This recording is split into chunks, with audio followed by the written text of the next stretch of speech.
Mesdames et messieurs, bonsoir. C'est un plaisir pour nous de vous retrouver sur la radio Passion Culturelle, RPC, pour notre émission littéraire Le Livre en question.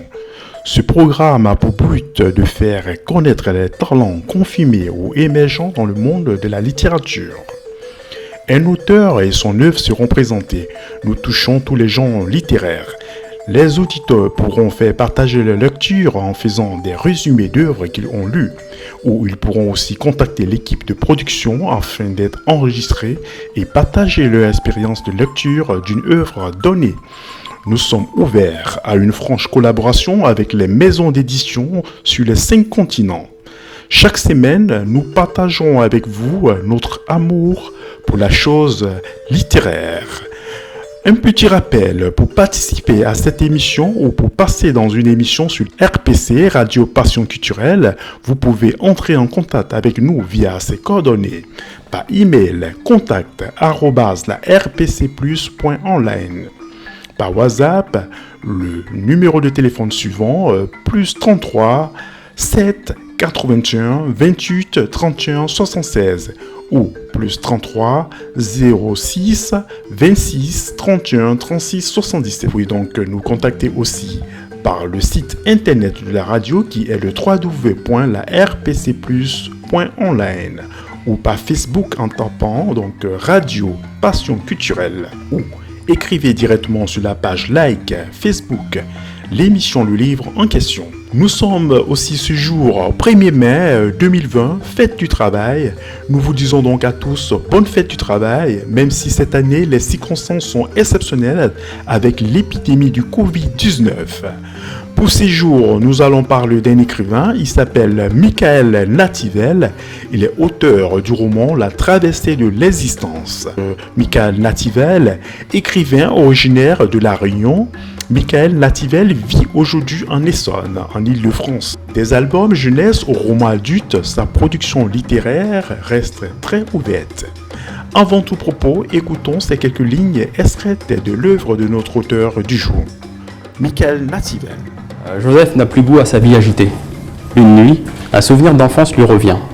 À l'aube de ses 46 ans, il se lance à la poursuite de son rêve de gosse, une miaule bleue. Aux côtés de Jacques, un multimillionnaire volubile et prétentieux qui se dit prophète, il va traverser le monde.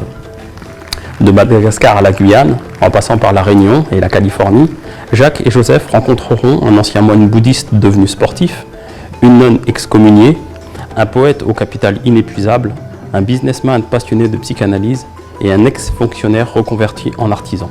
L'origine de ce roman, je crois que je voulais parler simplement du bonheur. Et je voulais faire quelque chose de très léger. Et finalement, il s'est avéré que c'est pas si léger que cela. Ça m'a pris le fil conducteur de ce livre. Je l'ai écrit dans un temps relativement court. Et ensuite, pour développer l'ensemble de mes idées, ça m'a pris quelques années. Donc, justifiant ce travail de quelques années, ça pouvait pas être un roman si léger que ça. Donc, peut-être que ça parle du bonheur. Le bilan de sa vie. J'étais un cliché, stéréotypé de la tête aux pieds. Même ma voiture me correspondait. Une simili sportive coupé cabriolet de marque réputée. Endosser alternativement le rôle d'employé modèle et de dragueur de proie toute cuite, m'éviter d'avoir à m'interroger sur moi. J'en étais là. La vie finit par donner ce que nous lui demandons. Je l'avais vérifié. J'avais bataillé pour être et avoir cette réussite. Une fois obtenue, je n'y avais plus goût. J'étais blasé. Je possédais, j'étais occupé, mais je me sentais vide. À l'aube de mes 46 ans, je faisais le bilan. Cette vie ne me satisfaisait pas. Je ne les fais pas, j'ai pas la prétention c'est pas ce que j'aime en tant que lecteur, les dénouements, enfin les intrigues. Puisque je trouve que c'est un ressort un peu facile de la part d'un auteur, sauf quand c'est très très bien fait, mais de la part d'un auteur, dans la mesure où on est maître de ce qu'on fait, si on décide de ce qui va se passer à la fin, on peut effectivement moduler le début. Alors je ne joue pas du tout sur le dénouement, sur mes histoires, il n'y a pas d'intrigue, c'est juste des histoires qui sont racontées, et parfois des points de vue sur la vie qui sont partagés. Alors c'est pour ça que je n'hésite pas à vous lire mon livre vers la fin. J'estime l'hypothèse du dieu religieux aussi abracadabrantesque que les théories darwinistes sur l'évolution des espèces. Même la croyance en des sciences est parfois une histoire de foi. La foi existe en chacun. Elle est orientée différemment d'une personne à l'autre. Moi, j'ai foi en un Dieu indéfinissable et absolu, que rien n'oblige à appeler Dieu, et qui sempiternellement prouve qu'il n'a pas d'oreille pour les prières inconséquentes, mais qu'il encourage et soutient les actes. À mes yeux et en mon cœur, il existe aussi certainement que ta gueule. Maintenant qu'elle est là, tu n'as plus besoin d'y croire, elle est. Quand on sait, on ne croit plus. On sait. Moi, je sais. Taille-toi ton avis toi-même. C'est toujours Jacques qui parle à Joseph et qui lui fait une morale un peu pour finir l'histoire. Quand tu auras tout réduit à l'essentiel, quand tu regarderas les mots de l'existence avec sensibilité, la vie et ta vie, tu sauras les traduire en fables. Tes fables deviendront ta vérité, aussi vrai que les fables des livres sacrés sont véridiques pour qui s'y reconnaît et s'y abandonne. Et si la fable de Sophocle, au même titre que l'allégorie de la caverne, a des applications universelles, c'est dans des mondes de fabulistes que l'on peut s'affranchir de toutes les autorités possibles, que sous tous les aspects qu'elles revêtent, l'on y tue les images du Père et épouse les images de la Mère, et que l'on s'évade de toutes sortes de cavernes qui puissent exister. Nos vies sont des fables dont nous sommes les auteurs. C'est en les rédigeant que l'on passe de l'autre côté. Voilà donc brièvement résumé l'œuvre de Michael Nativel. Nous restons dans la couleur de l'île de la Réunion. On va donc écouter une musique thématique de l'île de la Réunion.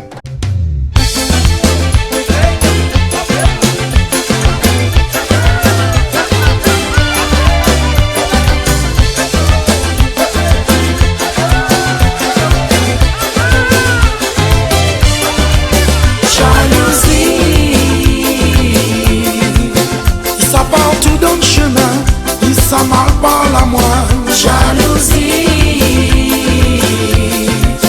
Comme les gars, ils pas fait comme moi, ils peuvent faire critique à moi. Maloki, il écrit mon nom dans le chemin, il essaye rabaisse à moi. Moi, ni prie. Bon Dieu, m'y met dans ton main, là un jour, il appelle demain. Il lève le dans la poque brossée, il est déjà en train de calculer comment empêcher ou avancer. Le mal il domine ses pensées, ses cœurs, la fin contaminée avec virus la méchanceté. Dans le cœur n'a rien que le mal, dans la tête la vie normale. Un chose de pas récolte le mal. Mamie chante l'amour, la paix, la joie, respect, l'unité. La musique, sac à dos, bon Dieu. Jalousie, ça part tout dans le chemin, et ça mal parle à moi. Jalousie, comme les gars, ils pas fait comme moi, ils peuvent faire critique à moi. Maloki, il écrit mon nom dans le chemin, il essaye rabaisse à moi. Mami prie. Dans ton main, un jour il appelle demain.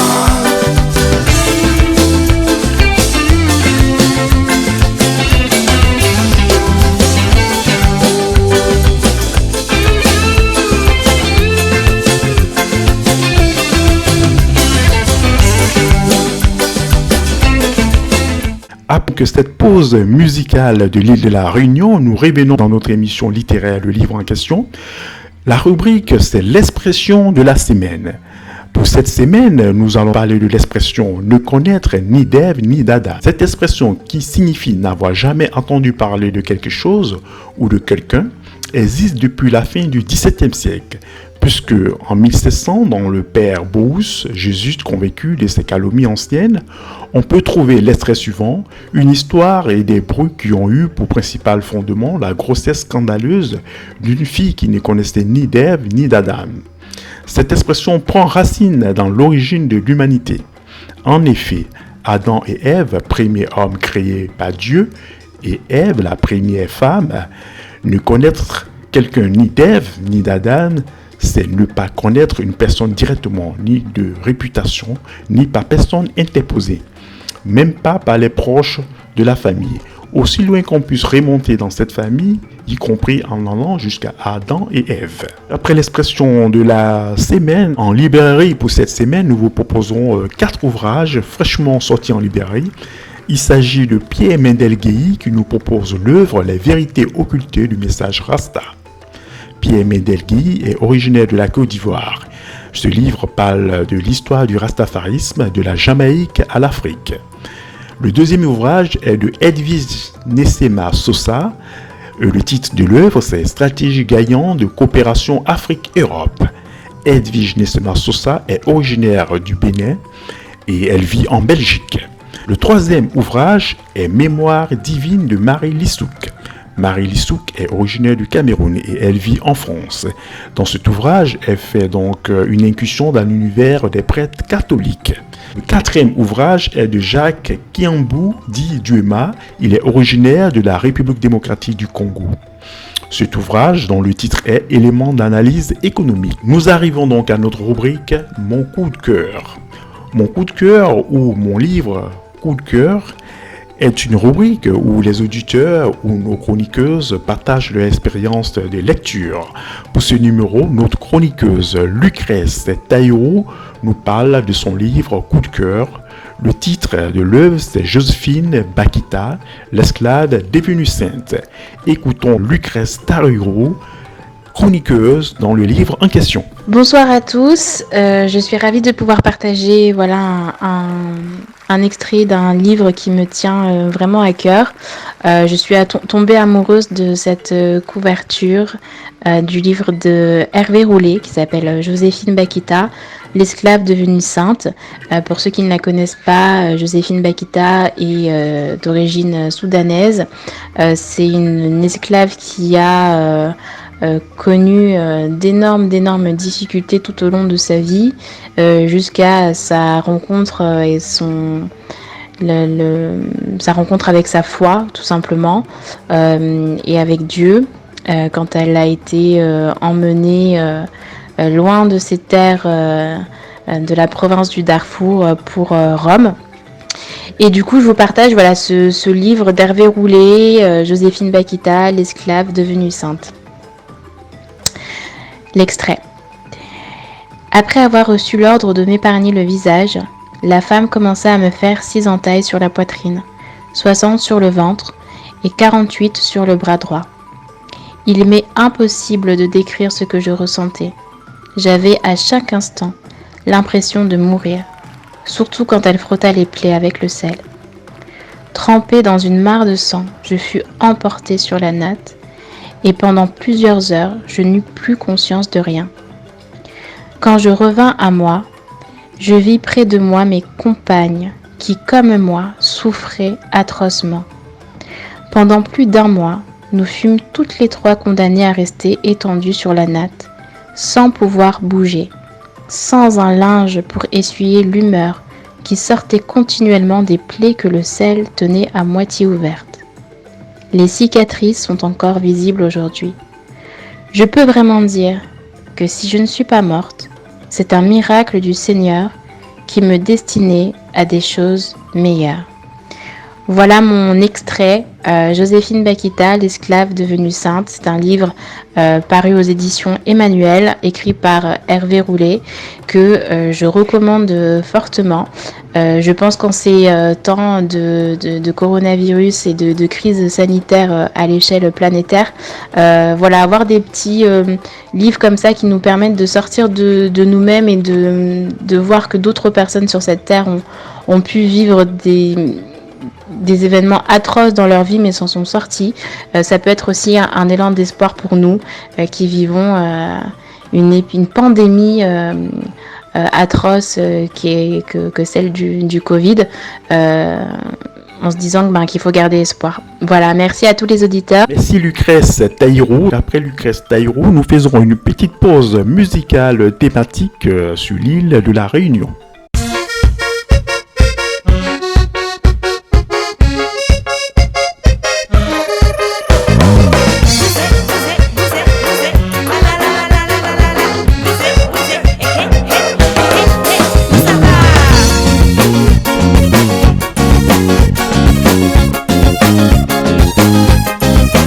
Après cette pause musicale de l'île de la Réunion, nous retrouvons notre chroniqueuse Lucrèce Taïro qui nous donne ici quelques citations liées à la fête du travail. Lucrèce Taïro. Bonsoir à toutes et bonsoir à tous. Merci de partager avec nous et de rentrer avec nous dans cette petite bulle de littérature. C'est vrai qu'en ces temps de confinement, se recentrer sur nos passions et nourrir notre esprit, c'est vraiment ce qu'il y a de plus important. Nous sommes aujourd'hui le jour de la fête du travail et avec la crise sanitaire que nous connaissons, la signification et la valeur que l'on se fait, voire même que l'on s'est faite du travail ont été quelque peu chamboulé. Et c'est pour ça que j'ai décidé de partager avec vous trois citations, trois des plus belles citations même d'ouvrages, je dirais, relatives à la valeur et au sens justement du mot travail. Et j'attaque tout de suite avec ma première citation qui est tirée du livre Tombeau, au cœur du Yamato de l'écrivaine Aki Shimazaki, qui est une écrivaine québécoise et originaire du Japon, qui dans son ouvrage partage la continuité de la vie de son personnage issu de son précédent roman intitulé Michuba. Et cette citation, je l'ai choisie. Je l'ai choisie tout simplement parce qu'elle a fait écho. Elle a résonné en moi, non seulement parce que aujourd'hui nous sommes le 1er mai, mais surtout parce que nous sommes en pleine crise du Covid-19 et que pour beaucoup, la réalité de cette crise se résume dans ces quelques mots, dans cette citation que je m'apprête à vous lire. Perdre son travail, ce n'est pas seulement perdre de l'argent, c'est aussi perdre sa confiance en soi et son but dans la vie. Aki Shimazaki, Tombeau, au cœur du Yamato. Excusez-moi, j'ai eu une absence. Donc voilà pour ma première citation que je ne vais pas commenter tout de suite. Je vais attaquer avec ma deuxième citation et vous allez comprendre pourquoi. Et ma deuxième citation, elle est tirée du livre Les Pensées de François Cavana.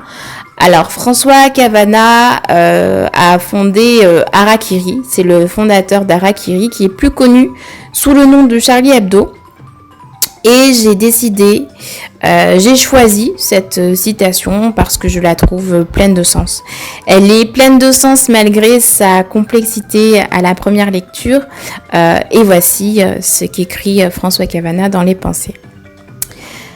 Je me suis aperçue que si le travail fait est une source de joie puissante, la paresse savourée en gourmet ne l'est pas moins. Les gens qui ne travaillent pas ne s'ennuient jamais. Les gens qui travaillent s'ennuient quand ils ne travaillent pas. C'était François Cavana donc dans Les Pensées.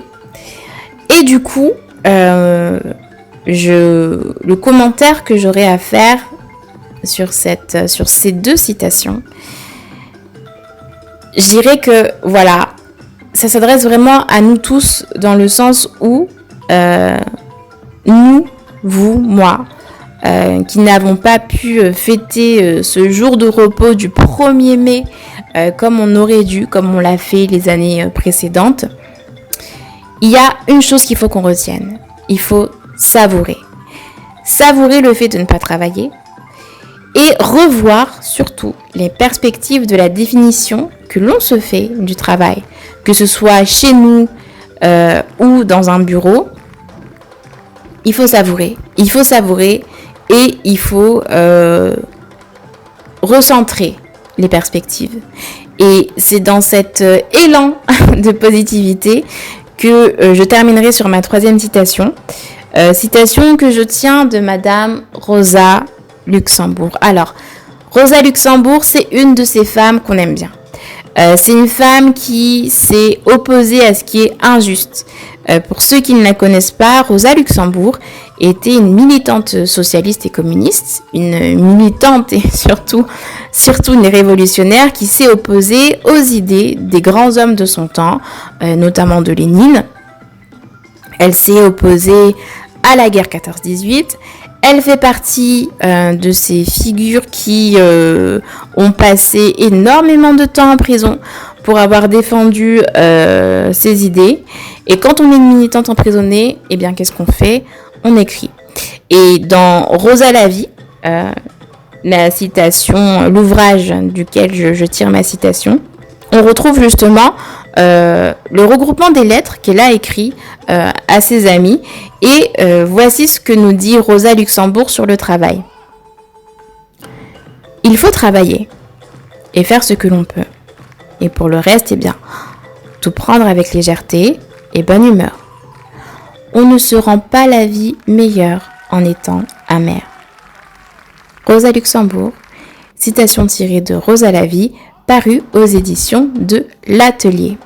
Et c'est sur cette note extrêmement positive de Rosa Luxembourg que je vais rebaptiser Rosa Bonheur même, parce que je pense qu'on avait tous besoin d'entendre peut-être ces mots, que ça peut vous parler autant que ça m'a parlé. Ce que je retiendrai et ce que j'aimerais que vous reteniez vous aussi, chers auditeurs, c'est que voilà, malgré la situation, en ce jour de fête du travail, du 1er mai, il faut qu'on réussisse à transformer tout ce qui peut nous paraître négatif en quelque chose de créatif. Et sur ce, je vous souhaite une excellente fin de soirée et je vous remercie du plus profond de mon cœur de m'avoir écouté. Je vous dis à très bientôt. Merci beaucoup. Bye bye. Merci Lucrèce Taïro pour ces quelques citations liées à la fête du travail. Nous arrivons maintenant à notre rubrique, le poème du jour. Le poème du jour est lu aujourd'hui par Suzanne Drassus. Suzanne Drassus est originaire de la Martinique. Prix Vigile Europe francophone, prix Léopold Sédar Senghor, prix de la Société des poètes français, prix Edcam, prix du premier roman, professeur de lettres classiques. C'est donc une grande écrivaine ou une grande poétesse que nous retrouvons aujourd'hui. Nous écoutons Suzanne Drassus. Au sens pascalien, se divertir et s'abstraire des miasmes morbides, dixit Baudelaire, grâce aux armes miraculeuses de Césaire. Rimbaldienne alchimie, poétique, littéraire, pour t'affronter avec courage, satané virus, dont la rage ne saurait altérer la respiration des poètes, et de toute moune, de par le monde, en créole comme en italien, comme dans toutes les langues du tout monde, à ce maudit fléau, opposant les mots dits en poétique laïus, qui toujours parviendront à faire une vivifiante ronde autour du monde, triomphant des fièvres et virulences en fervente célébration de la journée mondiale de la poésie. Dans cette ambiance apocalyptique se révèle solidarité ou irresponsabilité, héroïque dévouement ou mauvais penchant, politicien et charlatan. Apocalypse ne vient-il pas du grec apocalypsis, qui signifie révélation? Quand s'ouvrit la boîte de Pandore et que s'en échappèrent tous les mots acharnés à ravager le monde, au fond demeura l'espérance. S'en libérèrent tous les mots. On va gagner, pas les doigts dans le nez, mais les mains très souvent lavées. Plita, plitrice, dit le proverbe créole. Plus tard, plus triste. Nous sommes en guerre, martèle la présidentielle anaphore. Mais nous sommes engagés trop tard dans la bataille. Nous entrons dans le combat sans bâton, quasiment sans munitions, sans une quantité suffisante de respirateurs, de masques. Mascarade, dixit l'ex-ministre de la Santé. Le premier tour aurait dû être reporté. Le second tour n'aura pas lieu dans la foulée. Eya, clamons-nous en cette pandémie, à l'instar du cœur des tragédies antiques. Allons, courage, sursum corda, haut les cœurs, plus que jamais carpe diem, cueille le jour en ce nécessaire confinement en France hexagonale et d'outre-mer. Je refuse de dire métropole. Ça pue la condescendance, la cité de référence, ravalant les ultramarins au rang d'ultra-rien. Pour préserver nos vies, il faut accepter que nos lieux de vie soient vides, afin qu'on vide ce Covid. À nos amis italiens, et en particulier au professeur Giovanni Dottoli, qui m'a brillamment présenté lors de la remise de mon prix européen francophone Virgile Senghor, et à Max, ponte de la poésie, Chebered, pas molli, c'est Molia qui raide. Tenez bon, ne mollissez pas, c'est mollir qui est raide. Pointe des Nègres, Martinique, lieu de débarquement de mes ancêtres esclaves déportés d'Afrique pendant la traite négrière. Merci à Suzanne Drassus. Après Suzanne Drassus, nous retrouvons une autre passionnée de la chose littéraire. Il s'agit de Isabelle Gratien. Isabelle Gratien, qui est originaire de la Guyane française. Elle vit ici en France. Elle va nous lire un poème qu'elle dédie à son grand-oncle Félix Eboué. Isabelle Gratien. Hello, bonjour à toutes et bonjour à tous. Je me présente, je m'appelle Isabelle Gratien. Je suis journaliste indépendante pour Afrique Dom-Tom News et Infosport 75. Aujourd'hui, je vais vous lire un poème que j'ai écrit il y a quelques années, à peu près 5 ans, qui s'intitule « À mon papa Eboué », un hommage à mon grand-oncle Félix Eboué, qui fut gouverneur de l'Afrique équatoriale française et l'un des premiers compagnons de la libération à avoir répondu à l'appel du 18 juin du général de Gaulle durant la Seconde Guerre mondiale. Le poème s'intitule « À mon papa Eboué ». À mon papa Eboué, tu es né libre en Guyane, tu as parcouru la savane, tu viens de la Côte d'Ivoire, tu es ancré dans toutes les mémoires. Mon papa Eboué, mon héros dévoué, tu me guides tout au long de ma vie, grâce à toi, je suis toujours en vie. Tu fus le premier gouverneur noir, tu as parcouru tous les déboires, tu as joué le jeu comme gouverneur du Tchad, tu as su faire face à toutes les façades. Mon papa Eboué, mon héros dévoué, tu me guides tout au long de ma vie, grâce à toi, je suis toujours en vie. Tu es devenu le héros de la France libre. Le général de Gaulle a honoré ton destin libre. Tu resteras à jamais dans mon cœur. Je perpétuerai ta mémoire en cœur. Mon papa Eboué, mon héros dévoué, tu me guides tout au long de ma vie. Grâce à toi, je suis toujours en vie. Merci à Isabelle Gratien. Ce fut un plaisir pour nous d'être avec vous sur la radio Passion Culturelle, 6 en région parisienne, ici les Moulineaux. On se donne donc rendez-vous à la semaine prochaine pour une autre édition de l'émission littéraire Le Livre en question. Merci à nos consultants, merci à nos chroniqueuses, merci à vous, chers auditeurs. Rendez-vous donc à la semaine prochaine. Je tiens à préciser que la radio Passion Culturelle est à Issy-les-Moulineaux, à 141 avenue de Vendôme. Le numéro WhatsApp, vous pouvez nous envoyer vos audios, le 06 26 31 36 77, ou sur Internet, vous avez le www.larpcplus.online. Au revoir et à très bientôt.